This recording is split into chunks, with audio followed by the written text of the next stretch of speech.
ప్రతి సంవత్సరం నువ్వే గెలుస్తావంటగా.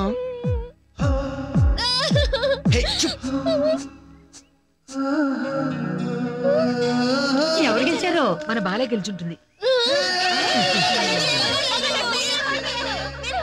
వెళ్ళండి. బంగారు తల్లి.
ఇష్టపడినప్పుడు నన్ను అంతగా తను ఇష్టపడలేదు. అలాంటి మనిషికి ఐ లవ్ యూ చెప్పడం ఎలా? కొంచెం ఆలోచించి అడిగేయాలి.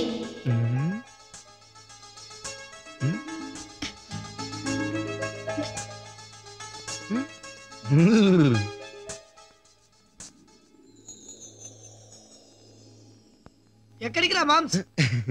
బాల ఒంటరిగా కలవమని కౌరు పెట్టిందిరా, కలవడానికి వెళ్తున్నాను. అమ్మో ఓటాడో ఓడదేవుడో, బాల పైకి మంచిగానే కనబడ్డా లోపల పెద్ద గోస్ట్ రా నాయన. నిన్న హుండి తనకే వదిలేసినందుకు ఫ్లాట్ అయిపోయి ఉంటుంది. ఐ లవ్ యూ చెబుతుంది.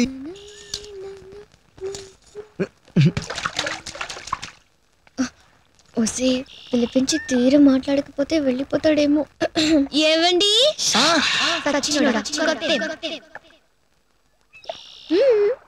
పోయే కాలం రాను, ఎప్పుడు ఎలా పిలుస్తావో తెలీదు. అదేం పిలుపే? ఏంటండి? ఓసే కొంచెం టైం పాస్ చేసి చెప్తే మంచిది. అసలు మీకు ఏ రంగు అంటే ఇష్టం అండి? ఇప్పుడెవరిని ఇంతకే టెంకే. అమ్మో కరెక్ట్ గా డీల్ చేయకపోతే అప్సెట్ అవుద్దేమో. నలుపు కానీ శుభసూచకం కాదు, తెలుపు. నాకు అదే ఇష్టం. నలుపు చెప్పలేకపోయాను. ఏ మాట కామాటే మీరు సిగరెట్ తాగితే బాగుంటారు, కానీ మానేస్తే ఇంకా బాగుంటుంది. Thank you thank you. మనం ఏదో చెప్పాలి, లేకపోతే బాగుండి చావదు. మీరు జుట్టు ముడి వేస్తే బాగుంటారు. ఆ మాటకొస్తే అసలు జుట్టే లేకపోతే ముడి వదిలేస్తే ఇంకా బాగుంటారు. పెద్ద జిడ్డులా ఉన్నాడు, ఏదో ఒకటి మాట్లాడాలి కాబట్టి మాట్లాడుతున్నాడు. టిఫిన్ చేశారా? లేదు. పెడతారా? ఈ మాట చెప్పడానికి నేను పిలిపించింది. అబ్బే కాదు. మరి దేనికి? ఎందుకు పిలిపించానో చెప్పుకోండి. అమ్మ నా జడ్జనకో నాతో చెప్పించేద్దామనే. నాకు ఈ క్విజ్ ప్రోగ్రామ్ అంటే ఇష్టం ఉండదు. అసలు ఏదో చెప్పాలి గౌరవం పేరు. అదేదో త్వరగా చెప్పండి ప్లీజ్ ప్లీజ్. ఏవండి నాకు అసలు విషయం చెప్పకుండా మాటలు దాటేసోళ్ళంటే నాకు చిరాకే. అసలు ఏంటో చెప్పండి. చెప్పిన తర్వాత మీకు ఇష్టం లేకపోతే? ఇంతకు ముందు ఎలాగ ఉన్నానో అలాగే ఉంటాను. త్వరగా చెప్పండి, అవతల నాకు పనులు ఉన్నాయి. సిగరెట్ తాగకపోతే మీరు బాగుంటారని నేను అన్న తర్వాత కూడా ఇంకా తాగుతున్నాడంటే వీడిని ఎలా అర్థం చేసుకోవాలి? వేడి మీద ఉంది, ఇప్పుడే చెప్పించాలి. అబ్బా ఏంటండి విసిగిస్తారు, చెప్పండి.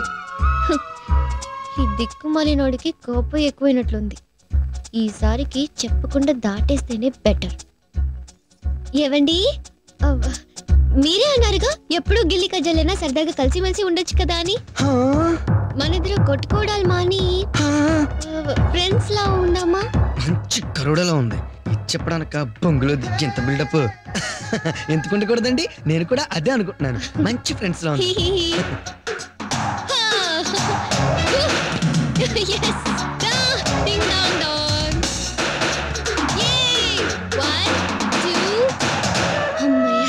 బతికిపోయాను. నేను ప్రేమించానని చెప్పకపోవడం చాలా మంచిదైంది. వస్తానండి, ఇంట్లో కొంచెం పనులు ఉన్నాయి. నేనేం అనుకుంటున్నానో అతను అదే అనుకుంటున్నాడు.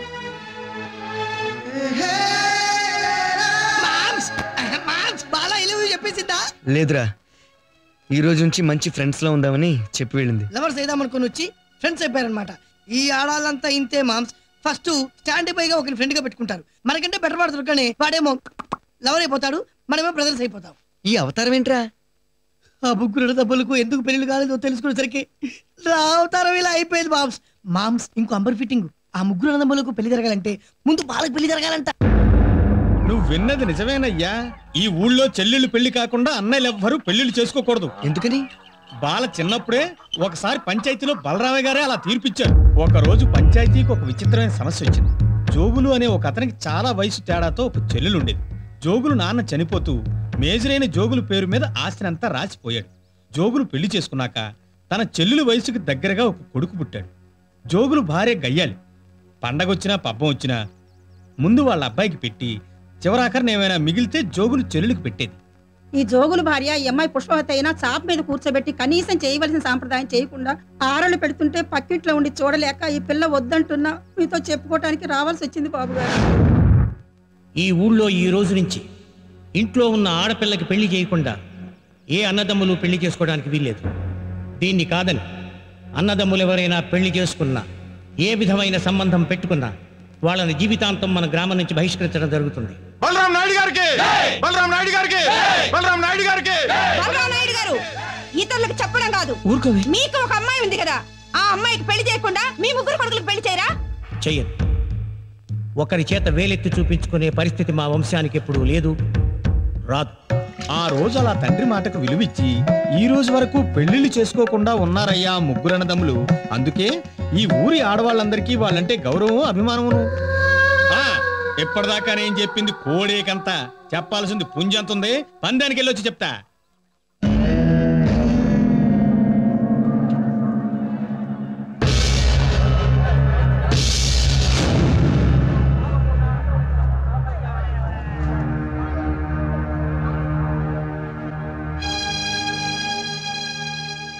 అయ్యో వద్దులే బాబు.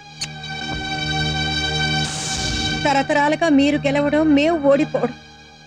ఈ మధ్యన సంవత్సరం పొడవునా కొడుకులాగా పెంచుకున్న కోడి పుంజుని ఎందుకు చంపుకోవడం? అసలు ఈ హింస నాకు ఇష్టం లేదు. అందుకే నా అంతటా నేనే ఓడిపోయానని ఒప్పుకుంటున్నాను.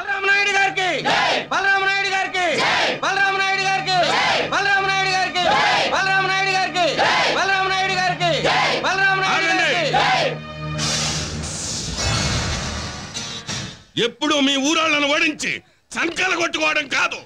దమ్ముంటే మా ఊరు కోడి పుంజుని గెలవండి. ఈ కోళ్ల పందాలు మా ఊరి సాంప్రదాయం. పరాయి ఊరి పుంజులతో పోటీ పట్టడం మాకు అలవాట్లేదు. చెప్పరా? మన వల్ల కానప్పుడు మనం పెట్టుకున్నాయా ఈ ఆనవాయితీలు? ఇంతవరకు వచ్చాక మే ఊరుకున్నా మా ఊరు పుంజు ఊరుకోదురా. దానికి పడగొట్టడం తప్ప పారిపోవడం తెలియదు. శభాష్ కృష్ణనాయుడు, అదే నాకు కావలసింది.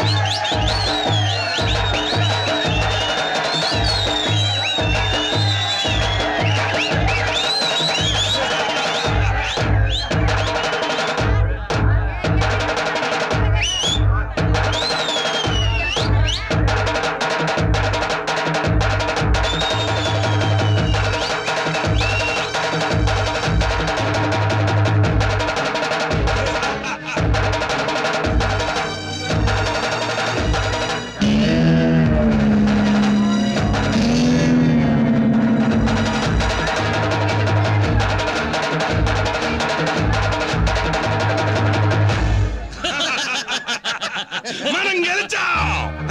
మీ ఊరంతా ఓడిపోయింది.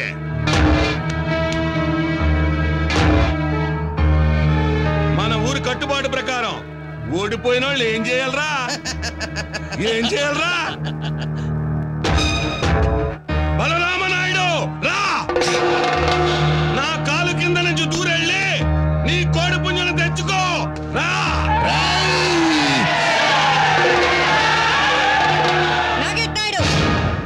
గెలిచినా ఓడినా అది మా ఊరి మధ్యనే ఉండాలి. వేరే ఊరు వాళ్ళు మా ఊరిపై గెలవడానికి వీల్లేదు. ఇదిగో నా పుంజు, వదలు నీ పుంజుని.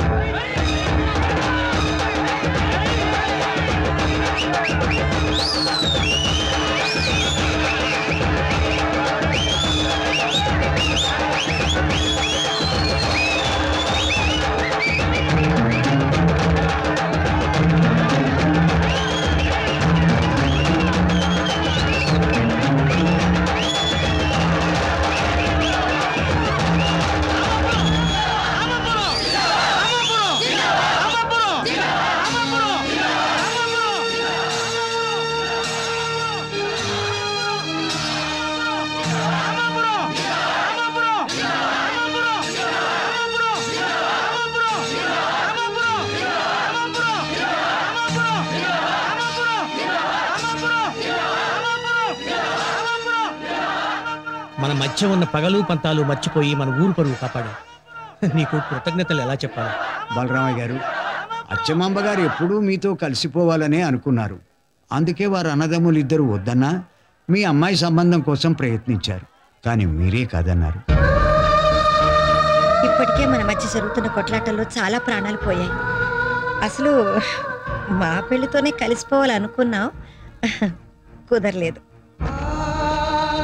ఇప్పటికైనా నా తమ్ముడు కొడుకుకి బాలనిచ్చి పెళ్లి చేస్తే రెండు కుటుంబాలు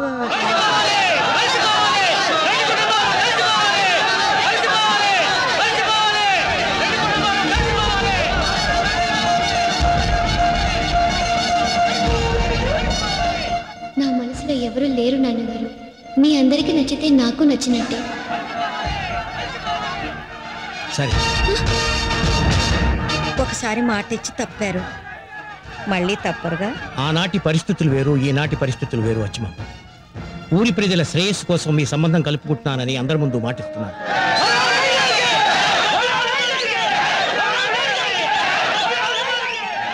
దానికి తిరుగులేదు.